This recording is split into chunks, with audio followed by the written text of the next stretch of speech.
والعاقبة للمتقين والصلاة والسلام على رسوله الكريم. أما بعد فأعوذ بالله من الشيطان الرجيم. بسم الله الرحمن الرحيم. إنا لله وإنا إليه راجعون. صدق الله مولانا العظيم وصدقنا رسوله النبي الكريم الأمين. ونحن على ذلك لمن الشاهدين والشاكرين والحمد لله رب العالمين. آئیے ہم اور آپ مل کر سب سے پہلے نہایتی عقیدت و محبت کے ساتھ تاجدار مدینہ سرور انبیاء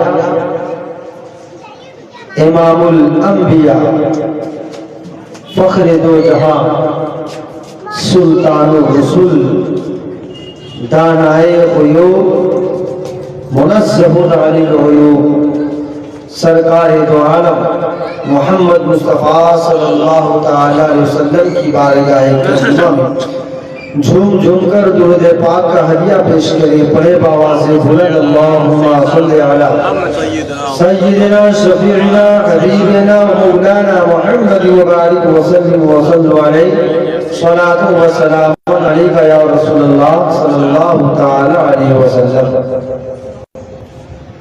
مجھے اے جلوے کعبہ لگا لے اپنے سینے سے. مجھے اے جلوے کعبہ لگا لے اپنے سینے سے. خطائیں بخشوا کے آ رہا ہوں میں مدینے سے. خطائیں بخشوا کے آ رہا ہوں میں مدینے سے. جلانے سے جہنم نے کیا انکار یہ کہہ کر. جلانے سے جہنم نے کیا انکار یہ کہہ کر. مدینے کی مہک آتی ہے مجرم کے پسینے سے. مدینے کی مہک آتی ہے مجرم کے پسینے سے. اور کسی شاعر نے کیا خوب کہا کہ انہی کا عشق میری دھڑکنوں میں پلتا ہے. انہی کا عشق میری دھڑکنوں میں پلتا ہے. چراغ ان کا ہی میرے مقام میں جلتا ہے. چراغ ان کا ہی میرے مقام میں جلتا ہے. کسی مقام پہ بھی وہ مجھے تنہا نہیں رہنے دیتے. کسی مقام پہ بھی وہ مجھے تنہا نہیں رہنے دیتے. میرے حضور کا کرم میرے ساتھ ساتھ چلتا ہے. میرے حضور کا کرم میرے ساتھ ساتھ چلتا ہے. معزز حضرات، یہ نورانی عرفانی ایمانی فضل بہت ہی محبت و عقیدت کے ساتھ منعقد کی گئی ہے.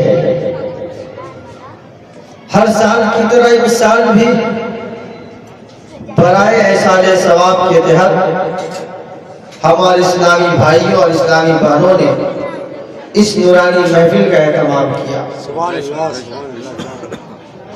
اور باعث برکت باعث رحمت ہے یہ محفل. چونکہ مسلم شریف کی حدیث پاک ہے کہ محفل میں جب لوگ بیٹھتے ہیں تو فرشتوں کی وہاں آمد ہوتی ہے. یہ مسلم کی حدیث ہے.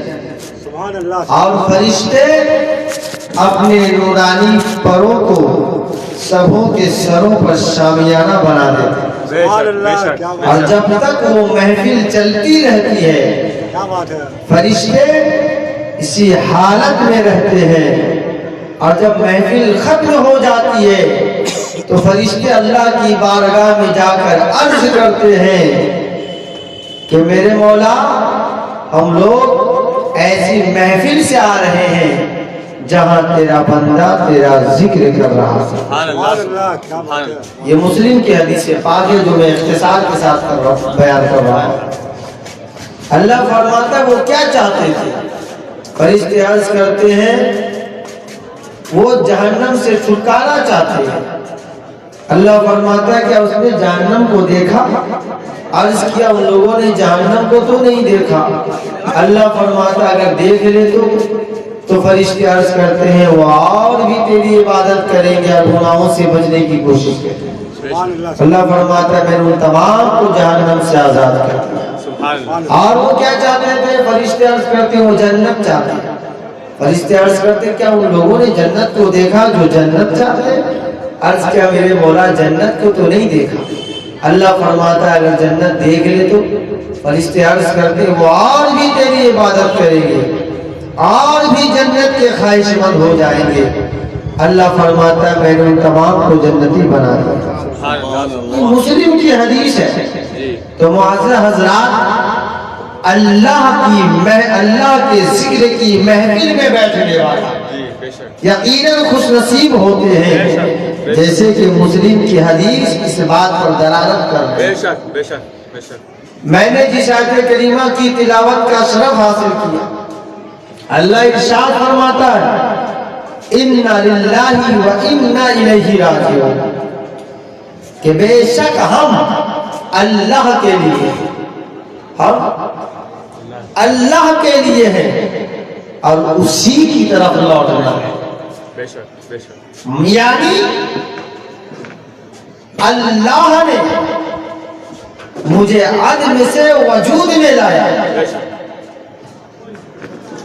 مجھے عدم سے وجود میں لایا۔ میں جب کچھ نہ تھا تو اللہ نے مجھے کچھ بنا دیا، بلکہ اپنے فضل و کرم سے بہت کچھ بنا دیا۔ جب میرا شمار خدا کے بندوں ہی میں نہ تھا، جب میرا شمار انسانوں میں نہ تھا، جب میرا شمار کسی نبی کی امتی میں نہ تھا تو میں کچھ بھی نہ تھا، لیکن اللہ نے اپنے فضل و کرم سے ہمیں انسان بنایا، اپنا بندہ بنایا، نبی کی امت میں پیدا فرمایا۔ جو کچھ نہ تھا اللہ نے اسے بہت کچھ بنا دیا۔ حضرات گرامی اِنَّ لِلَّهِ، اس لیے قرآن کہتا ہے بندوں کی طرف سے ہم اللہ کے لیے، ہم بندے کوئی معمولی چیز نہیں ہے، ہم اللہ کے لیے ہیں۔ اب کوئی انسان یہ کہتا ہے یہ سامان ہمارے لیے ہے، اگر بہت بڑا آدمی ہو تو اس کی نسبت سے سامان کی اہمیت بڑی ہو جاتی ہے، بلند ہو جاتی ہے۔ یہ فلاں کا سامان ہے، یہ فلاں کی گاڑی ہے، یہ فلاں کا مکان ہے، یہ فلاں کا شہر ہے، یہ فلاں کا علاقہ ہے، یہ اسی کا یہ شہر ہے۔ میں تو اس کا نام سنا تھا، بڑا وہ معقول آدمی ہے، بڑی پہنچی ہوئی شخصیت ہے۔ تو حضرات محترم جب بندہ کمال کا ہو، انسان کمال کا ہو، اس کی نسبت سے اس شے ممتاز ہو جاتی ہے۔ تو ہم بھی کسی کے ہیں، ہم بھی کسی کے ہیں۔ اللہ سے بڑا کوئی نہیں ہے، اللہ سے بڑی شان کسی کی نہیں ہے، اللہ سے بڑی عظمت کسی کی عظمت نہیں ہے، اللہ سے بڑا مقام کسی کا مقام نہیں ہے۔ ہم ناچیز کو اللہ نے قرآن میں فرما دیا ہم اللہ کے لیے ہیں، اس ناچیز کو اللہ نے ایک خاص شے بنا دیا، ایک خاص چیز بنا دیا کہ ہم کسی اور کے لیے نہیں بلکہ ہم اللہ کے لیے، ہم اللہ کے لیے۔ جو جس کے لیے ہوتا ہے اسی کی طرف جاتا ہے، جو جس کا ہوتا ہے اسی کی طرف جاتا ہے۔ ہم اللہ کا ہے، ہمیں ادھر ادھر جانے کی ضرورت نہیں، ہمیں خدا ہی کے پاس جانا ہوگا، خدا کی بارگاہ میں جانا ہوگا، خدا کی بارگاہ میں کھڑا ہونا ہوگا۔ معزز حضرات جب اللہ نے قرآن میں کہہ دیا اِنَّ لِلَّهِ، ہم اللہ کے لیے ہے، تو ہم بندوں کو چاہیے کہ ہم اللہ کا ہو کر زندگی گزارے، ہم اللہ کا ہو کر زندگی گزارے۔ حضرات محترم اس آیت کریمہ میں موت کی طرف بھی اشارہ کیا ہے، موت کی طرف۔ انسان دنیا میں ہمیشگی کی زندگی جینے کے لیے نہیں آیا۔ اب ایک جگہ اللہ نے قرآن میں فرمایا ان اللہ اشتری من المؤمنین انفسهم واموالهم بان لهم الجنہ۔ اس آیت کریمہ میں آپ غور کریں، اللہ فرما رہا ہے ان اللہ اشتری، بڑی معقول بات میں بتانے جا رہا ہوں، ان اللہ اشتری من المؤمنین انفسهم واموالهم بان لهم الجنہ۔ میں آیت کریمہ کا ترجمہ کرنے سے پہلے ایک مثال دینا چاہتا ہوں۔ اگر بازار میں کوئی چیز بیچی جا رہی ہے اور اس شے کو خریدنے والا بڑا مہان ہو، بڑا عظیم شخص ہو، سماج میں جس کی بہت عزت ہو، بڑا وقار ہو، بڑی شان ہو، وہ آدمی اگر آپ کی دکان سے، آپ کے بازار سے کوئی معمولی چیز بھی خریدتا ہے نا تو اس شے کی اہمیت اونچی ہو جاتی ہے کہ بھائی میری دکان پہ فلاں آدمی آیا تھا، لیڈر آئے تھے، مسجد کے امام صاحب آج میری دکان میں چائے پیے، چائے والے کا سینہ پھول جاتا ہے، سر بلند ہو جاتا ہے، امام صاحب تشریف لائے، امام صاحب تو حضرے میں چائے پیتے ہیں، لیکن آج میری دکان کو انہوں نے میرے کہنے کے مطابق میری محبت میں میرا دل رکھنے کے لیے امام صاحب نے آج میری دکان پر بیٹھ کر چائے ہے نا، مفتی صاحب نے، عالم صاحب نے کیا، اب اس کی شان بلند ہو گئی، وہ اپنے آپ کو قسمت والا سمجھ رہا ہے۔ اسی طرح جو چیز کسی عظیم شخص نے خریدی اس چیز کی اہمیت بڑھ گئی، فلاں چیز کو اس نے خریدا، اس میں کیا خاصیت تھی، اتنے مہان آدمی اتنی معمولی شے کو خرید لیا، کچھ نہ کچھ خاصیت ہوگی، کچھ نہیں کچھ اس میں کوئی راز پوشیدہ ہوگا، تبھی تو خریدا۔ یعنی عظیم شخصیت کی نسبت کی وجہ سے معمولی شے کا بھی وقار بڑھ جاتا ہے۔ آئی بات سمجھ میں؟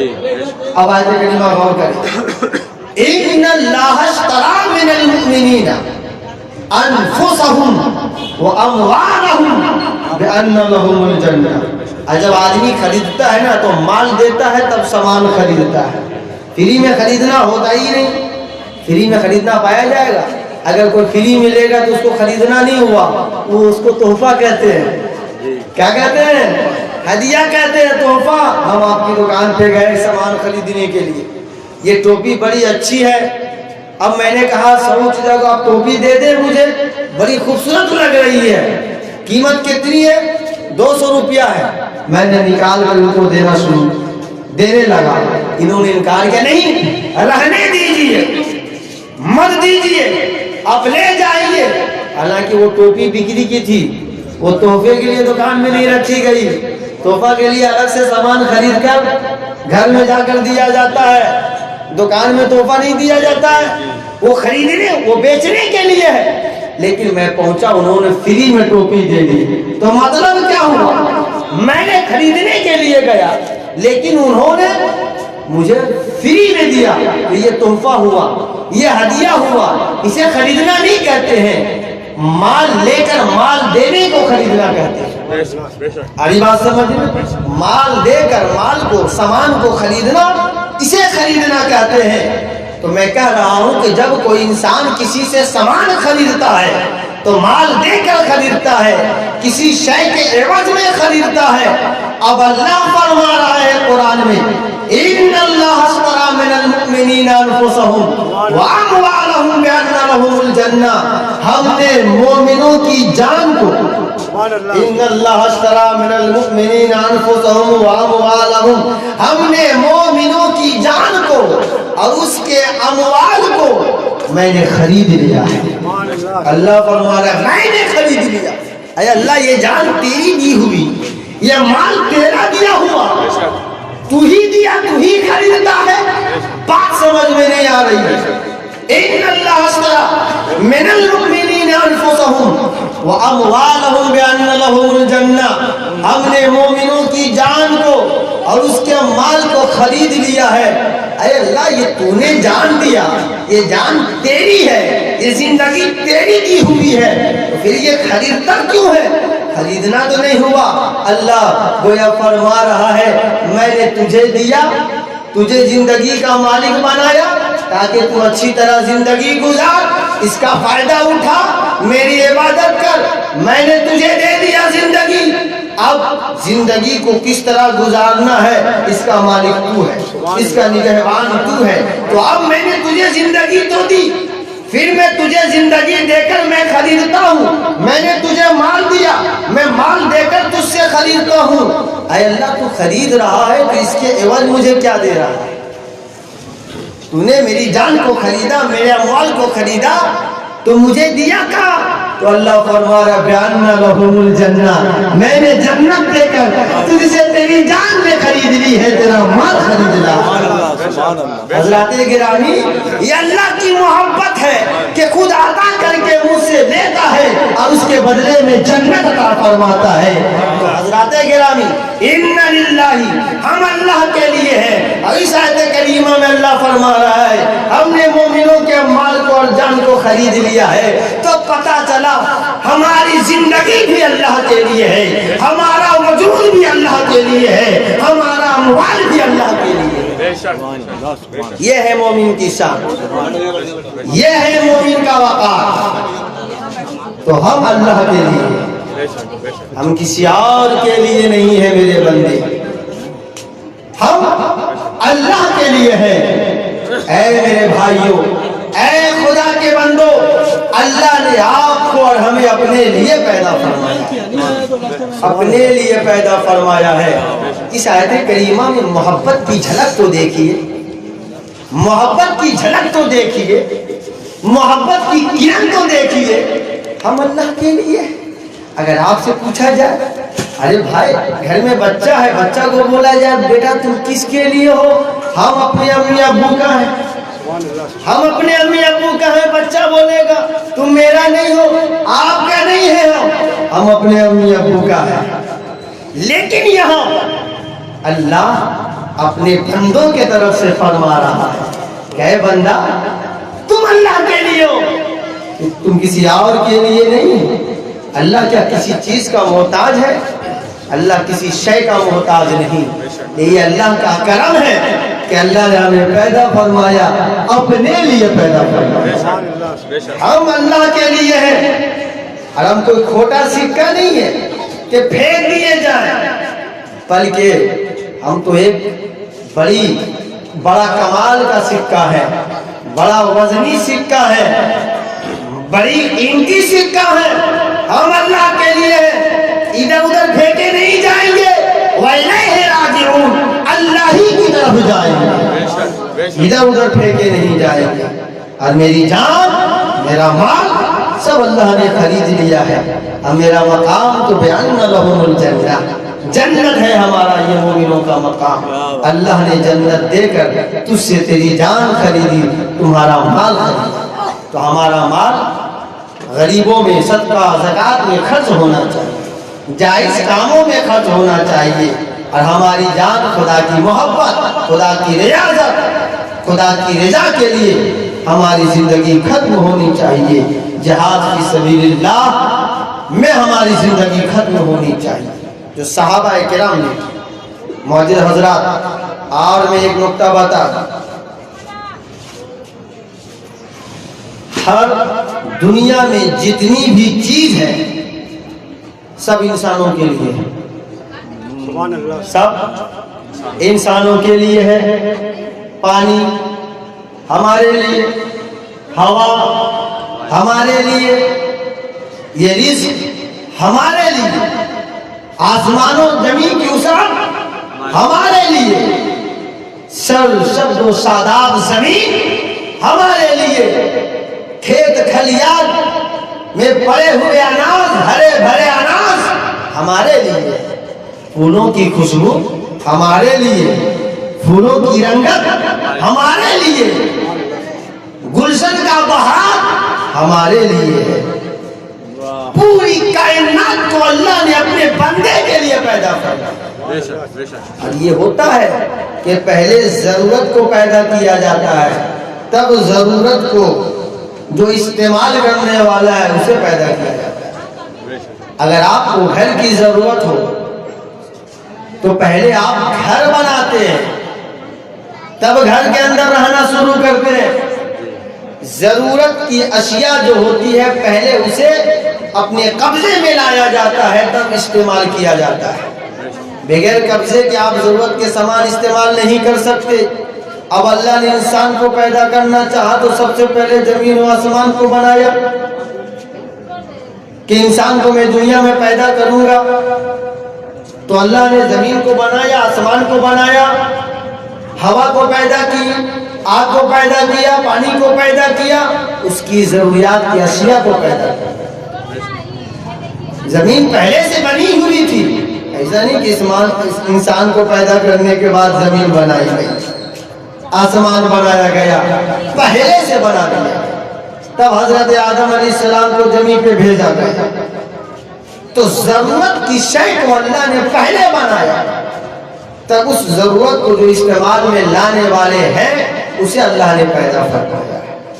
تو دنیا کی ساری چیزیں ہمارے لیے، ماں کی محبت ہمارے لیے، باپ کی الفت ہمارے لیے، بہن کی عقیدت ہمارے لیے، پڑوسیوں کی محبت ہمارے لیے، گلشن کا بہار ہمارے لیے، پھولوں کی خوشبو ہمارے لیے، گلاب کی گلابی ہمارے لیے، پھولوں کی رنگت ہمارے لیے، آسمان کی بلندی ہمارے لیے، زمین کی وسعت ہمارے لیے، دریا کی روانی ہمارے لیے، یہ پانی کی ٹھنڈک ہمارے لیے، یہ موسم سرما ہمارے لیے، موسم گرما ہمارے لیے، یہی نہیں بلکہ قرآن ہمارے لیے، نماز ہمارے لیے، حدیث ہمارے لیے، دین ہمارے لیے، مذہب اسلام ہمارے لیے، انسانیت ہمارے لیے، نبی ہمارے لیے، خدا ہمارے لیے، جنت ہمارے لیے، جنت کا بہار ہمارے لیے، جنت کی طرح طرح کی نعمتیں ہمارے لیے۔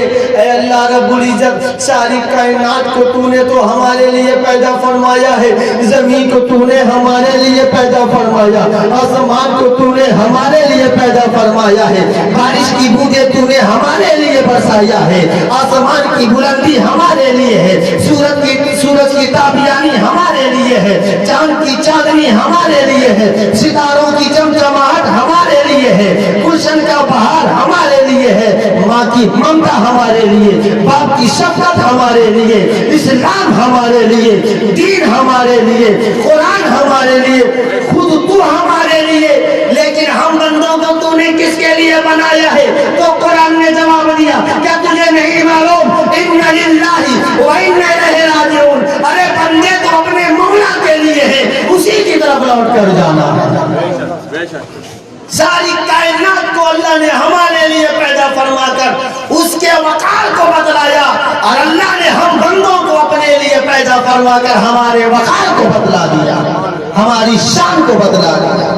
اسی لیے کہا گیا اشرف المخلوق، کہ اللہ نے آپ کو اپنے لیے پیدا فرمایا ہے، تو اللہ تو سب سے اشرف ہے، تو اشرف جو ہوتا ہے اس کے لیے اشرف اشیاء ہوا کرتی ہے، تو اللہ نے انسان کو اپنے لیے پیدا فرمایا۔ سن کر تو بڑا مزہ آ رہا ہوگا کہ اللہ نے ہمیں اپنے لیے پیدا فرمایا، ہم اللہ کا ہیں، ہم کوئی کھوٹا سکہ نہیں ہے، تو جب ہم اللہ کے لیے ہیں تو ہمیں چاہیے اللہ کا ہو کر زندگی گزارے، اللہ کا ہو کر زندگی گزارے۔ موت آنی ہے، یہ ایسی حقیقت ہے جس سے کسی کا انکار نہیں، موت کے متعلق کسی کا بھی انکار نہیں ہے۔ کسی بھی مذہب سے تعلق رکھنے والا آدمی، کسی بھی دھرم کا چاہنے والا ہو، کسی بھی عقائد کا وہ شخص ہو، کسی بھی ملک کا رہنے والا ہو، ہر آدمی کہے گا کہ مجھے مرنا ہے۔ حضرات محترم، آج ہم کسی کا احسان ثواب کر رہے ہیں، آج کسی کے ہم محفل، کسی کے نام پہ محفل سجائے ہیں، کل ہم بھی مرنے والے ہیں۔ ہو سکتا ہے کہ اگر میری اولاد نیک ہو تو وہ بھی میرا احسان ثواب۔ یہ دنیا فانی ہے، اس دنیا میں کوئی رہنے کے لیے نہیں آیا۔ آپ خود اس حقیقت کو سمجھ سکتے ہیں روزمرہ کی زندگی سے کہ کل جو لڑکا، کل جو بچہ، کل جو بوڑھا، کل جو جوان آپ کے ساتھ بات کر رہا تھا، آپ کے ساتھ سلام و کرام کر رہا تھا، آج وہ بچہ نہیں ہے، آج وہ بچی نہیں ہے، آج وہ بوڑھا نہیں ہے، آج وہ جوان نہیں ہے۔ کل جو آپ کے ساتھ سلام و کرام کیا، آج آپ اسی کا جنازہ کاندھا اٹھا کر، کاندھے پہ لے کر قبرستان کی طرف رواں ہے تاکہ میں اس کو دفن کر دوں۔ حضرات محترم، اس حقیقت کو ہمارا اپنے سر کی آنکھ سے روزمرہ کی زندگی میں دیکھ رہے ہیں، پھر بھی ہم زندگی اس طرح گزار رہے ہیں کہ جیسے ابھی ہمیں موت نہیں آئے گی یا موت ہمیں آنا ہی نہیں ہے۔ ہماری زندگی اس لیے کٹ رہی ہے۔ اس لیے میرے پیارے، اپنی زندگی کی کتاب کو پڑھیں کہ جب سے ہم پیدا ہوئے اپنے ہوش سنبھالے، ہم نے کیا کیا، ہم نے اللہ کے لیے کیا کیا۔ اللہ نے تو اعلان کر دیا کہ بندے ہمارے لیے ہیں، تو ہم نے اپنے مولا کے لیے کیا کیا، اس کی رضا کے لیے کیا کیا، اس کی خوشنودی کے لیے کیا کیا۔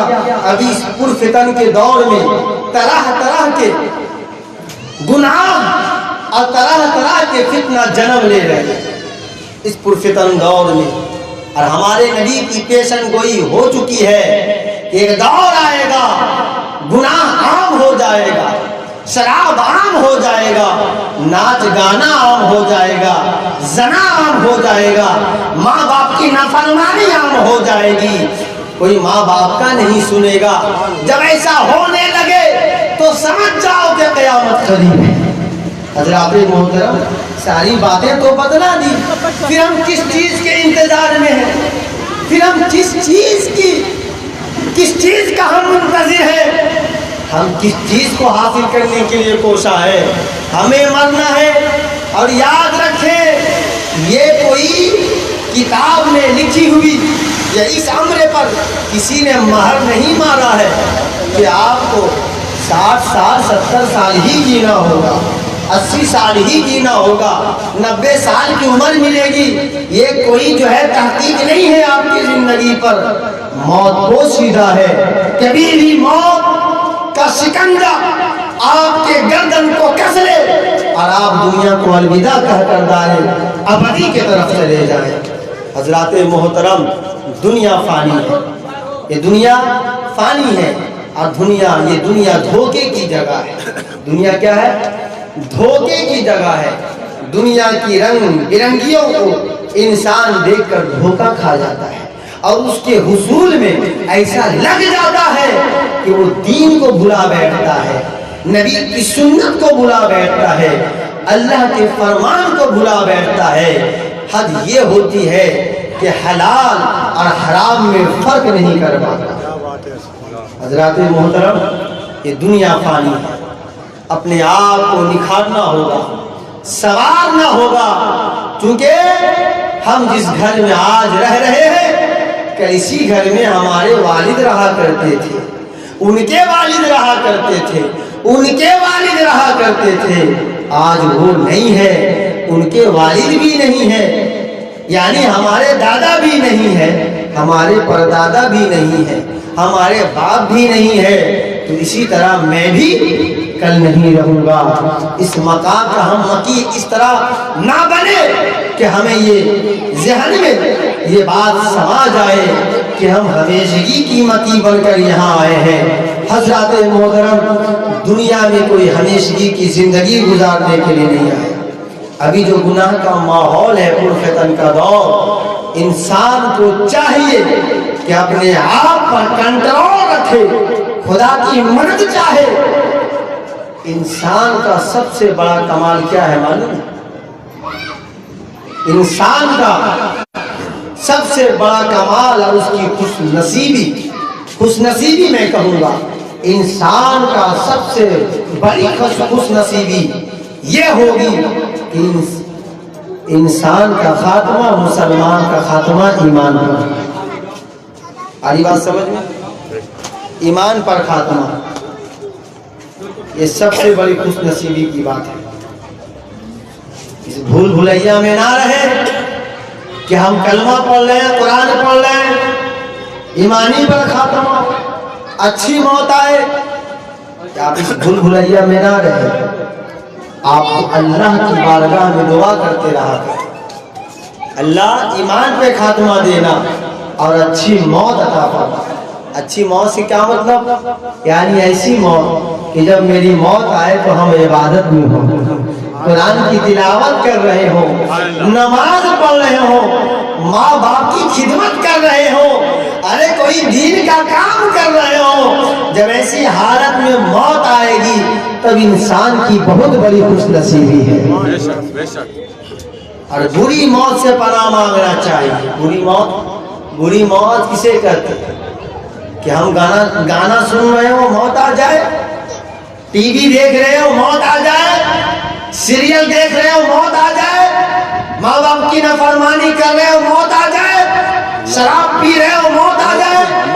میں نے ایک مرتبہ دیکھا ہے ایک ویڈیو کہ ایک لڑکی اسٹیج پہ ناچ رہی ہے، اس کا ویڈیو آپ لوگوں نے بھی دیکھا ہوگا، وائرل ہوا ہے، ناچ رہی ہے بڑی مست ہو کر، اور ناچتے ناچتے اس طرح گرتی ہے کہ اس کی موت واقع ہو جاتی ہے۔ یعنی ناچنے کے عالم میں اس کی روح کو قبض کر لی گئی۔ حضرات گرامی غور کریں، کون ایسا مسلمان ہوگا، کون ایسی اسلامی بہن ہوگی جو ایسی بری موت چاہتی ہوگی؟ کوئی نہیں چاہتا ہوگا کہ ہم ایسی بری موت مرے۔ ہر دنیا کا کوئی بھی مسلمان ہو وہ یہی چاہے گا ہماری موت اچھی ہو، حالت عبادت میں موت ہو۔ حضرات محترم، اس لیے یہ زندگی فانی ہے، اور یہ نہ سمجھے کہ ہم ابھی تو برا نہیں ہوئے، ابھی تو برا ہونے میں باقی ہے، 20 سال 25 سال 40 سال، ابھی تو 20 سال کے ہی ہیں، 25 سال ہی کے ہیں، 30 سال کا ہے، 18 سال کا ہے، 15 سال کا ہے۔ اس بھول میں نہ رہے۔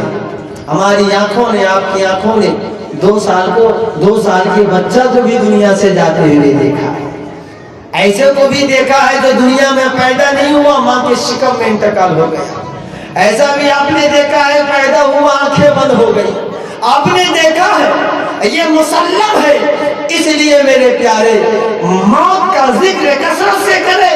اللہ کے رسول نے فرمایا کہ موت کا ذکر کثرت سے کیا کرو، کیونکہ ذکر موت خواہشات کو کاٹنے والی ہے، لذت اور خواہشات دنیا اور لذات دنیا کو ختم کرنے والی ہے۔ تذکرہ موت۔ معزز حضرات، اللہ رب العزت نے قرآن مجید میں ارشاد فرمایا، کل نفس ذائقۃ الموت، ہر نفس کو موت کا مزہ چکھنا ہے۔ یہ چکھنا جو سنتے ہیں، چکھنا یعنی ہر کسی کو موت کے پل سے گزرنا ہو، ہر کسی کو موت کا مزہ، ذائقہ، موت کا ذائقہ کیسا ہے؟ میٹھا، کھٹا کیسا ہے؟ کڑوا کیسا ہے؟ یا کھٹا میٹھا، یا صرف میٹھا، یا صرف کھٹا، کیسا ذائقہ ہے؟ یہ اس سے پوچھیں جو دنیا سے چل بسے، ان سے پوچھیں۔ مکاشفۃ القلوب میں اور احیاء العلوم میں، یہ دونوں کتاب علامہ امام غزالی علیہ رحمہ کی ہے، اس میں بڑے بڑے بزرگان دین کے اقوال انہوں نے پیش کیا۔ بڑے بڑے بزرگان دین کہہ رہے ہیں جن کی نماز کبھی قضا نہیں ہوئی، ایسے ایسے بزرگان دین فرما رہے ہیں کہ موت کے وقت جو تکلیف ہوئی، آج مجھے انتقال ہوئے 100 سال ہو گئے، 200 سال ہو گئے، 300 سال ہو گئے، لیکن قسم خدا کی موت کی شدت کو میں آج تک محسوس کر رہا ہوں۔ علامہ امام غزالی نے اس قول کو نقل فرمایا احیاء العلوم۔ بڑے بڑے بزرگان دین کے اقوال میرے پیارے، ان لوگ جو اللہ کا فرما بردار ہو کر زندگی گزارا، وہ فرما رہے ہیں کہ موت کی سختی کو آج 200 سال 300 سال ہو گئے، میں اپنی قبر میں آج تک محسوس کر رہا ہوں۔ حضرات گرامی، یہ بات صرف سننے کے لیے نہیں یا صرف کہنے کے لیے نہیں ہے، بلکہ اس پر عمل پیرا ہونے کے لیے۔ اپنی زندگی میں نکھار لانے کے لیے. ابھی کے اس دور میں نکاح جب ہوتا ہے تو بیٹی بہو کو قرآن دیا جاتا ہے کہ یہ قرآن گھر میں لے کے جائے گی اور پڑھے گی. دیا جاتا ہے نا. مصلی دیا جاتا ہے. کیا بات ہے، سبحان اللہ. یہ بھی دیا جاتا ہے قرآن اور مصلی. تسبیح دانہ رحل یہ 4 چیزیں ضرور دی جاتی ہیں. قرآن، مصلی، رحل، تسبیح دانہ. قرآن تاکہ اللہ کے کلام کی تلاوت کرے، مصلی تاکہ اس پہ نماز پڑھے، رحل تاکہ قرآن اس پر رکھے، تسبیح دانہ تاکہ اللہ کی تسبیح پڑھے. یہی نا 4 مقصود ہے. اصل میں ٹی وی بھی دی جاتی ہے. کیمرہ بولو ٹی وی. اب تو لڑکوں کی طرف سے اسپیشل مانگ ہوتا ہے یہ کمپنی کا نہیں وہ کمپنی کا، یہ کمپنی کا ہونا چاہیے. اور کچھ بیٹیاں بھی ہیں، ابا وہ کمپنی کا ٹی وی دیجیے گا. ٹی وی بھی دی گئی، قرآن بھی دیا گیا، جائے نماز بھی دی گئی، تسبیح دی گئی. اب وہ سامان گھر میں آتا ہے، توجہ چاہوں گا، سبحان اللہ. کیا وہ سامان گھر میں آتا ہے. ٹی وی کو میز پہ رکھ دیا گیا، قرآن کو تاپ پہ رکھ دیا گیا. میں چیلنج کے ساتھ بول رہا ہوں یہاں پر پورے ہفتہ ٹی وی چلتی ہے، لیکن یہ ضروری نہیں کہ وہ بیٹی وہ بہن پورا ہفتہ قرآن پڑھا. یہ ضروری نہیں ہے. ہفتہ میں 1 مرتبہ جمعہ تو کھل گیا تو کھل گیا، سبحان یا اللہ. کسی تہوار کے موقع پہ قرآن کا پنہ کھل گیا تو کھل گیا. کیا بات ہے، سبحان اللہ. سب رات میں آنے والا ہے، رات بھر قرآن پڑھے گی، پورا سال نہیں پڑھے گی. آپ لوگ صرف اپنے بارے میں نہیں سوچیے گا، ہم لوگ بھی شامل ہیں، سب لوگ شامل ہیں. اب لڑکا والا ٹی وی مانگا، ٹی وی آ گئی، اگر قرآن نہیں آیا تو فون کیا جاتا ہے. آپ لوگ کیسا مسلمان ہے، بیٹی کو ٹی وی تو دے کر بھیجا، آپ نے قرآن نہیں دیا. ارے بھائی کم سے کم قرآن اب دے دیتے. اب اس نے قرآن تو بھیج دیا اس کے گھر والے نے. اب یہ لڑکا کا حال یہ ہے کہ قرآن منگوایا، خود ہی قرآن نہیں پڑھتا. یہ ہے ہمارے ماحول، ہمارے مسلمانوں کے گھر کے حالات. میں نے جو بات بولا اس کو کوئی جھٹلا نہیں سکتا کہ پورے ہفتہ مہینہ ٹی وی چلے گئے، ایک دن ناگا نہیں ہوگا. یہ میرا چیلنج ہے. تہوار کے بھی دن چلتا ہے. کم سے کم خبر سننے کے لیے آپ مسلمان ہیں، ہم مسلمان ہیں، حسن جن تو رکھیں گے. میں یہ نہیں کہہ رہا ہوں کہ سیریل ہی دیکھنے کے لیے، خبر بھی سننے کے لیے آپ اس میں پرچار بھی تو آتے ہیں، لیکن کھلتی ہے ٹی وی، لیکن قرآن نہیں کھلتا. حالانکہ قرآن بھی دیا گیا ہے پڑھنے کے لیے. ٹی وی دیکھنے کے لیے تو آپ صرف ٹی وی دیکھنے میں مشغول و مصروف ہو گئے. اور ماں باپ کی خدمت، جب تک ماں باپ ہے کوئی اہمیت نہیں. کیا بات ہے، آری بات سمجھ میں؟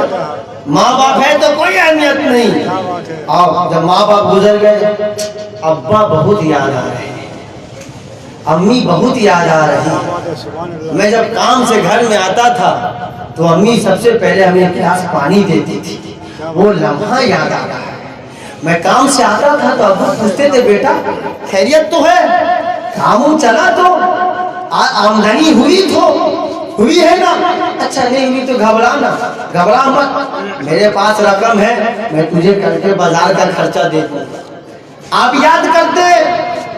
لیکن جب وہ حیات تھے، جب زندگی گزار رہے تھے، جب اس کی سانسیں چل رہے تھے، تو آپ دن بھر گھر کے باہر رہتے تھے، دوستوں کے ساتھ دکانداری میں ادھر ادھر، لیکن ایک لمحہ بھی باپ ماں کا یاد نہیں آتا تھا. جب حیات تھے، جب یاد کرنے کا وقت تھا تب یاد نہیں کرتے تھے. جب ان کا سر دبانے کا وقت تھا تو سر نہیں دباتے تھے. پیر دبانے کا وقت تھا تو پیر نہیں دباتے تھے. جب کھلانے کا وقت تھا تو کھلایا نہیں کرتے تھے. جب پہنانے کا وقت تھا پہنایا نہیں کرتے تھے. اور جب دنیا سے چلے گئے تو آپ مگرمچھ کی آنسو بہا رہے ہیں. حضرات محترم، ماں باپ کی تعظیم واجب ہے. سن لیں آپ، ماں باپ کی تعظیم واجب ہے، فرض ہے ماں باپ کی تعظیم، اور ماں باپ کی خدمت بھی فرض ہے۔ صرف نماز فرض نہیں ہے، اب بہت ایسے نمازی بھی ہیں، نماز پڑھتے ہیں، حج کرتے ہیں، لیکن ماں کا حقوق صحیح سے ادا نہیں کر پاتے۔ سبحان اللہ۔ حضرات محترم، سمجھنے کا مقام ہے ماں، ماں کا مقام کیا ہے؟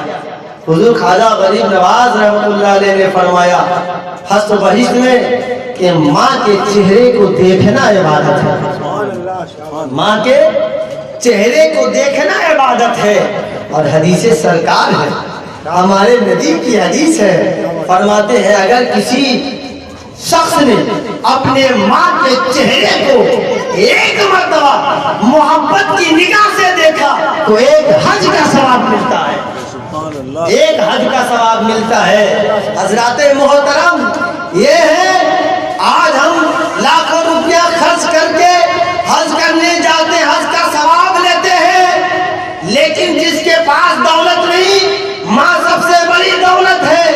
اگر دن میں کوئی بندہ اپنے ماں کے چہرے کو محبت کی نگاہ سے 100 مرتبہ دیکھے گا تو 100 حج کا ثواب دیا جائے گا۔ سبحان اللہ، کیا بات ہے۔ سرکار نے دن کا قید نہیں لگایا، توجہ چاہوں گا حدیث میں، سرکار نے دن کا قید نہیں لگایا، سرکار نے یہ نہیں فرمایا کہ ایک دن میں جو ایک مرتبہ دیکھے گا، دن کا قید نہیں لگایا۔ سرکار نے فرمایا کوئی بندہ اگر ایک مرتبہ اپنے ماں کی چہرے کو محبت کی نگاہ سے دیکھتا ہے تو ایک حج کا ثواب۔ اب اگر کوئی بندہ دن بھر میں 100 مرتبہ دیکھے، جب ماں کی چہرے پہ نگاہ پڑے، میری ماں ہے، یہ میری ماں ہے جو میری جان سے بھی زیادہ عزیز ہے، یہ میری ماں ہے، ارے جنہوں نے 9 مہینے مجھے اپنے شکم میں رکھا، ہر درد کو برداشت کیا، ہر علام و مصائب کو برداشت کیا، یہ میری ماں ہے۔ وہ تاریک دنیا میں میں تھا جہاں سانس بھی لیا نہیں جا سکتا تھا، جب میں ماں کے شکم میں تھا میں وہاں تھا، میری ماں نے میرا کتنا خیال کیا، مجھے کوئی نقصان نہ پہنچے، اپنی پسند اشیاء جو کھانے کی تھی وہ نہیں کھایا میرے لیے تاکہ میرے بچے کو کوئی نقصان نہ ہو۔ اس نے کوئی ایسا مشروب نہیں پیا جو اسے پسند آتا ہو، اور اس نے میرے لیے ترک کر دیا تاکہ میرے شکم میں جو بچہ اسے تکلیف نہ ہو۔ وہ ماں جو تو ابھی پیدا نہیں ہوا، اتنا تیرا خیال، توجہ چاہوں گا، وہ ماں جو ابھی تو پیدا نہیں ہوا، وہ ماں تیرا اتنا خیال کر رہی ہے، تجھے اتنا بچا رہی ہے۔ ارے کام ہم ہیں جو پیدا ہو گئے، ماں میری آنکھوں کے سامنے، باپ ہمارے آنکھوں کے سامنے، اور ہم ان کا خیال نہیں رکھتے۔ جب ہم دنیا میں نہیں تھے، شکم میں تھے، تو وہ میرا اتنا خیال رکھتی تھی، اور میں ان کی نظروں کے سامنے نہیں تھا، میں کوئی چلتا پھرتا انسان نہیں تھا، میں تو اپنے ماں کے شکم میں تھا، میں تو کوئی چلتا پھرتا انسان نہیں تھا، پھر بھی میری ماں مجھے دیکھے بغیر، توجہ چاہوں گا، میرے چہرے کو دیکھے بغیر، مجھے دیکھے بغیر، ابھی مجھے پیدا بھی نہیں کی، اور میرا اتنا خیال رکھتی ہے کہ میرا شکم میں بچہ ہے، اس طرح لیٹنا چاہیے، اس طرح بیٹھنا چاہیے تاکہ میرے بچے کو تکلیف نہ ہو۔ ماں نے اس طرح ہمارا خیال رکھا۔ اور ایک ہم ہیں، بڑے ہو گئے، ہٹا کٹھا ہے، پیسہ ہزاروں کما رہے ہیں، لیکن ماں کا ہم خیال نہیں رکھ پاتے۔ حضرات محترم، ماں تو وہ ماں ہے کہ اگر آپ اپنے بچے کے لیے 100 روپیہ کا سامان لائیے گا، اپنی بیوی کے لیے 500 کا سامان لائیے گا، لیکن ماں کے لیے 2 روپیہ کا بتاسا لے کر آئیے گا نا، یہ 2 روپیہ کا بتاسا دیکھ کر تمہاری ماں اتنی خوش ہو جائے گی کہ اس کی خوشی اس 500 سامان پر بھاری ہے، 500 سامان قیمت پر بھاری ہے اس کی خوشی۔ یہ ہے ماں کی محبت میرے پیارے۔ حضرات محترم، ماں کیا چیز ہے، ماں کیا چیز ہے، آپ حدیث سے سمجھیں۔ ایک صحابی رسول سرکار کی بارگاہ میں آئے، میں بتا ہی دیتا ہوں، سنیں کچھ لے کر اٹھے۔ سرکار کی بارگاہ میں آئے، عرض کہ یا رسول اللہ سب سے زیادہ میرے حق کا میری طرف سے اپنا حق کا حقدار کون ہے؟ تو سرکار نے فرمایا ام کا، تمہاری ماں یہ سب سے زیادہ حقدار ہے تمہاری طرف سے، تمہاری ماں۔ پھر عرض کیا یا رسول اللہ ثم من، پھر کون؟ تو سرکار نے فرمایا ثم ام کا، پھر تمہاری ماں۔ دوسری مرتبہ بھی سرکار نے کیا فرمایا؟ پھر تمہاری ماں۔ صحابی سمجھ رہے تھے کہ ماں کے بعد فوراً اللہ کے رسول باپ کا ذکر فرمائیں گے، لیکن پہلی مرتبہ جب سوال کیا سب سے زیادہ میری خدمت کا حقدار کون ہے، میری طرف سے اپنے حقوق کا حقدار کون ہے سب سے زیادہ؟ فرمایا تیری ماں۔ صحابہ نے پھر پوچھا ثم من، پھر کون؟ تو سرکار نے فرمایا ثم ام کا، پھر تمہاری ماں۔ پھر تیسرے مرتبہ صحابی نے عرض کیا ثم من، پھر کون یا رسول اللہ؟ سرکار نے فرمایا ثم ام کا، پھر تمہاری ماں۔ پھر صحابی ابھی رکے نہیں، پھر عرض کیا ثم من، چوتھی مرتبہ عرض کیا ثم من، پھر کون؟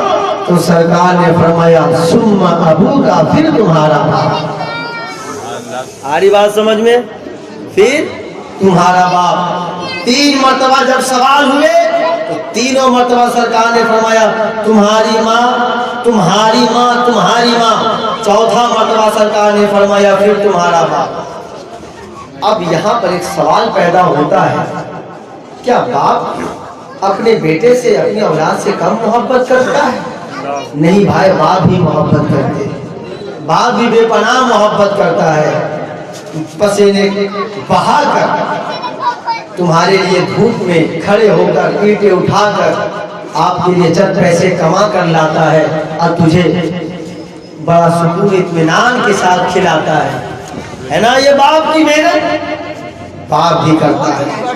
لیکن تین مرتبہ توجہ چاہوں گا، تین مرتبہ ماں کے بارے میں سرکار نے فرمایا، چوتھی مرتبہ باپ کے بارے میں، اس میں حکمت کیا ہے، کیا وجہ ہے؟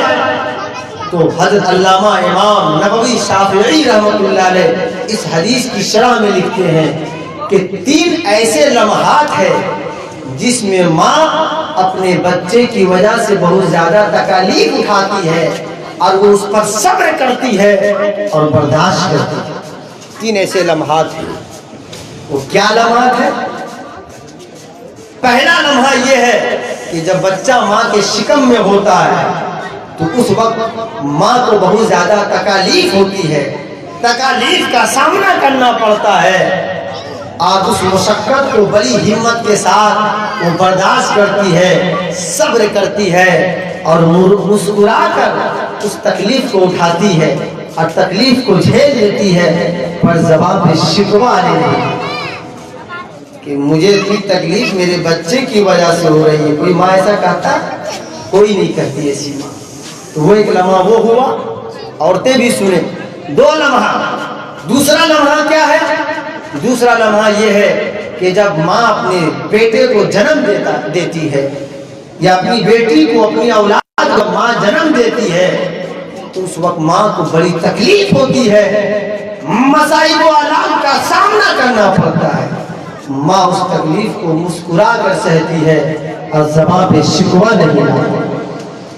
تیسرا مقام، تیسرا لمحہ یہ ہے کہ جب بچہ کا دودھ کا زمانہ ہوتا ہے، دودھ والا زمانہ، اس دودھ والے زمانے میں ماں بھی بہت محنت کرتی ہے اور جب دودھ پلاتی ہے تو ان زمانے میں دودھ والے ایام میں ماں کو بہت سارے پریشانیوں کا سامنا کرنا پڑتا ہے۔ یہ نہیں کھانا ہے ورنہ بچہ کو ٹھنڈا لگ جائے گا، اور یہ نہیں کرنا ہے ورنہ بچہ دودھ پی رہا ہے اسے تکلیف ہوگی، اور اپنے خون سے سینچے ہوئے دودھ کو اپنی اولاد کو پلاتی ہے، یعنی اپنی جان کو دے کر اپنی اولاد کی جان بچاتی ہے۔ یہ تین لمحات ایسے ہیں جو ہماری مائیں ان تین لمحات میں اپنے بچوں کی وجہ سے بہت پریشانیوں کا سامنا کرتی ہے، تو سرکار دو عالم صلی اللہ علیہ وسلم نے انہی 3 لمحات کو مد نظر رکھتے ہوئے 3 مرتبہ فرمایا اس 3 سوال کے جواب میں کہ سب سے زیادہ خدمت اور حقوق کا حقدار تمہاری ماں ہے، ثم من پھر کون، پھر تمہاری ماں، ثم من پھر کون، پھر تمہاری ماں۔ سرکار نے 3 مرتبہ جو فرمایا انہی 3 لمحات کو مد نظر رکھتے ہوئے فرمایا، پھر 4تھی مرتبہ باپ کا ذکر کیا گیا۔ حضرات گرامی یہ ہے ماں کا مقام۔ لیکن ایک میں یہ بتا دوں، اگر آپ کرسی پر بیٹھے ہیں، ماں آ جائے باپ آ جائے تو آپ کرسی کس کو بیٹھنے کے لیے دیجیے گا؟ سبحان اللہ سبحان اللہ۔ کرسی والد کو بیٹھنے کے لیے دیجیے، کرسی والد کو۔ وجہ یہ ہے چونکہ ماں کے مقابلے میں بیوی کے مقابلے میں شوہر کا حق بلند ہے، تو عزت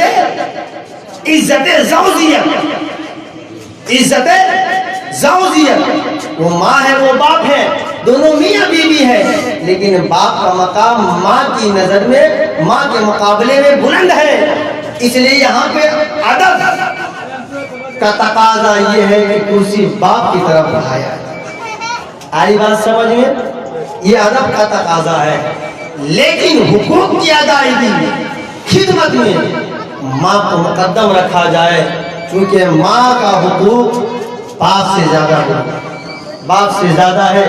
تو حضرات محترم یہاں پر اس بات کو بھی سمجھنا ہے، اس بات کو بھی ذہن میں محفوظ کرنا ہے کہ ماں نے جو 3 لمحات میرے لیے ایسے گزارے جہاں پریشانیوں کا سامنا کیا، ہم اگر پوری زندگی ان کی خدمت کرتے رہے، ان کے حقوق کی ادائیگی میں لگے رہے، لیکن 3 لمحات تو کیا، ایک لمحہ، ارے وہ لمحہ جب ہم ماں کے شکم میں تھے اور جس درد کو میری ماں نے برداشت کی، ایک لمحہ میں ہم اس ایک لمحہ کے ایک گھڑی جو درد برداشت کی، ہم اس کے مطابق بھی حقوق ماں کا ادا نہیں کر سکتے۔ آ رہی بات سمجھ میں؟ یہ ہے ماں کے حقوق۔ اگر ہم پوری زندگی ہر سانس اگر میری ماں کی خدمت میں ختم ہو تو بھی ہم ماں کے حقوق کو ادا نہیں کر سکتے۔ حضرات محترم میں یہ کہنا یہاں پہ 3 باتیں چاہ رہا ہوں۔ پہلی بات یہ ہے کہ موت ہمیں آنی ہے۔ دوسری بات یہ ہے کہ اس پرفتن دور اور اس رنگ برنگی دنیا میں ہمیں ملوث نہیں ہونا ہے۔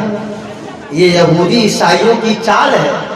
ان لوگوں نے جب میٹنگ کی تھی اسلام کو برباد کرنے کے لیے، ابھی بھی کر رہا ہے، یہ ہوتا ہوا ہے شروع سے، تو جب میٹنگ ہوئی تھی تو ان لوگوں نے بات کیا تھا کہ اسلام کو کمزور کیسے کیا جائے، مسلمانوں کو اپنا غلام کیسا بنایا جائے، مسلمانوں پر غالب کس طرح ہویا جائے، اس پر قابض کس طرح ہم لوگ ہو جائیں۔ تو ان لوگوں نے کہا کہ مسلمان کے پاس بظاہر تو کوئی ایسے ہتھیار نظر نہیں آتا، مسلمانوں کے پاس شروع سے ابھی تک مسلمانوں کے پاس زیادہ ہتھیار نہیں، اس وقت بھی مسلمانوں کے پاس تو زیادہ ہتھیار نہیں ہے، لیکن اس کی سب سے بڑی طاقت کیا ہے، قوت کیا ہے؟ ارے تعداد میں کم، لاکھوں پہ غالب، 313 گئے جنگ بدر میں، ہزاروں کو مارا، جنگ یرموک، جنگ خندق، جنگ خیبر، جنگ تبوک، ہر جنگ میں مسلمان فتح یاب، ہر جنگ میں تعداد کم، 313 آئے ہزاروں، نہ گھوڑا ہے نہ اونٹ ہے نہ زیادہ ہتھیار ہے، پھر بھی کافروں پر غالب۔ اس کی طاقت کیا ہے؟ ان لوگوں نے غور و خوض کیا کہ مسلمان کی سب سے بڑی طاقت اس کے گھر میں نہیں، اس کے آنگن میں نہیں، اس کی فوج میں نہیں، اس کے ہاتھ میں نہیں، اس کی سب سے بڑی طاقت اس کے دل میں ہے۔ کہا وہ کون سی طاقت ہے اس کے دل میں؟